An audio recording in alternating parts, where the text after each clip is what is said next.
শতাব্দীর মাঝামাঝি সময়ে আনুমানিক 1557 খ্রিস্টাব্দে উত্তরপ্রদেশ থেকে এক ব্রাহ্মণ জনার্দন উপাধ্যায় পূর্বে মোগল সম্রাটের আকবরের অধীনে সৈন্য বিভাগের উচ্চ কর্মচারী ছিলেন। ব্যবসা বাণিজ্যে করতে নদীপথ মেদিনীপুর জেলার অন্তর্গত গঙ্গা নদীর তীরবর্তী অঞ্চল গেওয়াখালীতে এসে উপস্থিত হন। রায়ের চৌধুরী নিলামী জমিদারি কেনেন। জমিদারি কল্যাণ রায় চৌধুরী নবাব সরকারের রাজকর দিতে না পারায় এই রাজবাড়ি তিনি কিনে নেন। সেই সময় থেকে এটা Mahishadal Rajbari. Hello guys, welcome back to my new blogs. আমি আসিফ, আমার চ্যানেল ব্লগস অফ আসিফ চ্যানেলে তোমাদের প্রত্যেককে আমি স্বাগত করছি। তো বন্ধুরা, তোমরা কেমন আছো? আশা করি তোমরা প্রত্যেকে খুবই ভালো রয়েছো। তো বন্ধুরা, আজকে ফাইনালি আমরা অনেক দিন ধরে একটা চিন্তা ভাবনা করছিলাম যে মহিষাদল রাজবাড়ি যাব। তো আজকে আমরা ফাইনালি চিন্তা করে নিচ্ছি যে আজকে আমরা মহিষাদল রাজবাড়ি যাব, আর এক্ষুনি আমরা যাচ্ছি। তো ফাইনালি বন্ধুরা দেখতে পাচ্ছ আমরা বাইকে যাচ্ছি আর রাস্তার মধ্যে রয়েছি। আমরা এক্ষুনি রাধামণি দিয়ে সোজা মহিষাদলের দিকে যাচ্ছি। তো আমরা অলরেডি হাই রোডে আছি, আর এটা হচ্ছে হলদি হাই রোড। এই রুট ধরে দীঘাও যাওয়া যায়। তো এই মুহূর্তে দেখতে পাচ্ছি সুন্দর একটা পরিবেশ বন্ধুরা। আমরা এখন বাজে বন্ধুরা 4:22। আমরা বেরিয়েছিলাম বাড়ি থেকে 3:30টার সময়, আর কিছুক্ষণের মধ্যেই আমরা পৌঁছে যাবো মহিষাদল রাজবাড়ি। তো ফাইনালি বন্ধুরা অনেকক্ষণ সময়ের অপেক্ষার পর আমরা চলে এসেছি মহিষাদল রাজবাড়ি, আর এটা মেন গেট যেটা দেখতে পাচ্ছি মহিষাদল রাজবাড়ির মেন গেট। তো ইতিমধ্যে দেখতে পাচ্ছ আমরা এই ঢুকলাম ভিতরের দিকে। সামনে রাজবাড়ি রয়েছে, নতুন রাজবাড়িটা রয়েছে, আর পাশে ওদিকে রয়েছে পুরাতন রাজবাড়ি। রাজা থাকাকালীন এই রাজবাড়িটা তৈরি করা হয়েছিল। তো আরো বিস্তারিত তথ্য আমরা আলোচনা করব বন্ধুরা এই ভিডিওতেই। আর টিকিট মূল্য যেটা দেখতে পাচ্ছ মাত্র 20 টাকার বিনিময়ে এই রাজবাড়ি যেটা আছে, রাজবাড়িতে তোমরা এখানে প্রবেশ করতে পারবে, ঘুরতে পারবে, খাওয়া দাওয়ারও অনেক কিছু রয়েছে, ব্যবস্থা রয়েছে। আর পাশে কাজ চলছে বন্ধুরা, পুরোনো যে এগুলো রাজবাড়িতে ছিল ওখানে কাজ চলছে। এখানে বন্ধুরা রাজবাড়ির ভিতরে ঢোকার পর তোমরা টিকিট কেটে তোমাদের ঢুকতে হবে। টিকিট মূল্য হচ্ছে মাত্র 20 টাকা। আর সকাল 10টার সময় এটা খুলে যায়, সন্ধ্যা 6:30 পর্যন্ত এটা খোলা থাকে। ভিতরে হোটেলেরও ব্যবস্থা রয়েছে, যদি কেউ ব্রেকফাস্ট, লাঞ্চ বা ডিনার করতে চাও এখানে করতে পারো। কিন্তু একটা জিনিস মাথায় রাখবে, 6:30 পর্যন্ত লাস্ট সময়।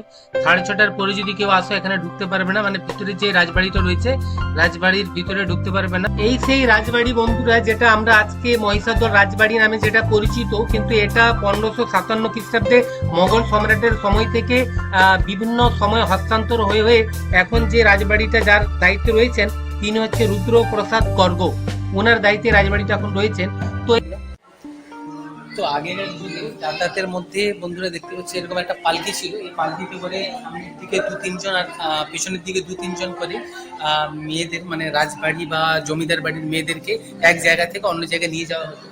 আর দেখতেই পাচ্ছ পালকির হাইটটা যেরকম খুব সুন্দরভাবে এটা দরজা রয়েছে, মানে এখান থেকে ভিতর দিকে প্রবেশ করা হতো, তারপর ভিতরে ঢুকানো হতো।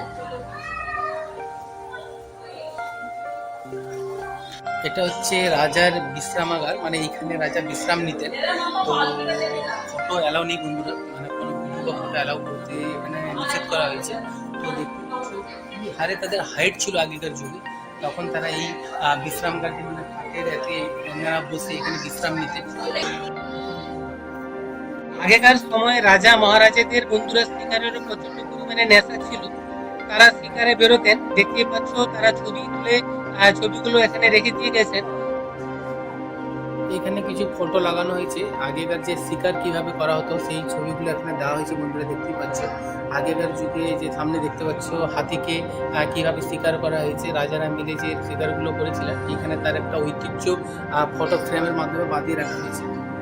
তো এইটা দেখতে পাচ্ছ যে আগেকার যে রাজারা মানে একসঙ্গে বসে যে বিভিন্ন সভায় যে আলোচনাগুলো করা হতো, এই সভায় এনারা বসে আলোচনা করতেন। আরো এখানে অসংখ্য জিনিস আমরা দেখতে পাবো।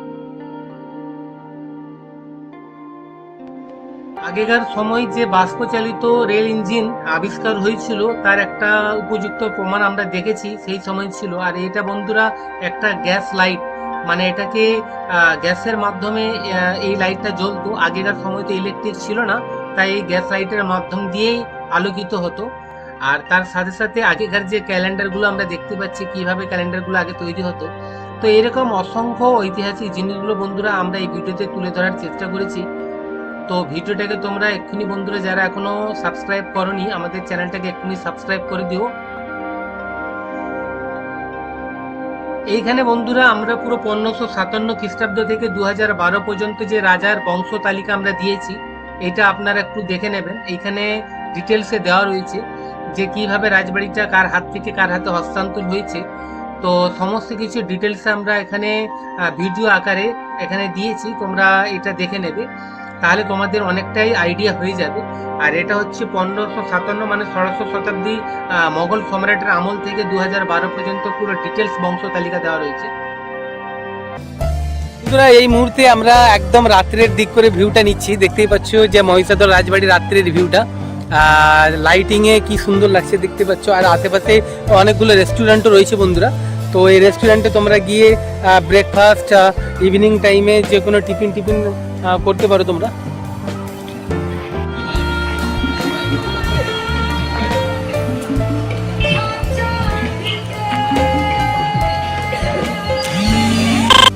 তো অনেকটাই দেরি হয়ে গেছে বন্ধুরা, এখন বাজে অলরেডি 6টা বেজে গেছে। তো আমরা এই মুহূর্তে বাড়ি যাব। তো দেখতে পাচ্ছ রাত্রের যে দৃশ্যটা দেখার জন্য আমরা এতক্ষণ অপেক্ষা করছিলাম, এরপর আমরা চলে যাব। তো বন্ধুরা একটা জিনিস বলবো, তোমাদের যদি ভিডিও ভালো লেগে থাকে তাহলে অবশ্যই আমাদের চ্যানেলটাকে লাইক করবে, শেয়ার করবে, আর তার সাথে সাথে সাবস্ক্রাইব করতে ভুলবে না। আজকের যে কষ্টটা বন্ধুরা, এটা তোমরা অবশ্যই আমাদেরকে ভালোবেসে আমাদের চ্যানেলটাকে সাবস্ক্রাইব করে দিও। তো আজকের জন্য এতটাই, ভালো থাকো, সুস্থ থাকো, গুড বাই।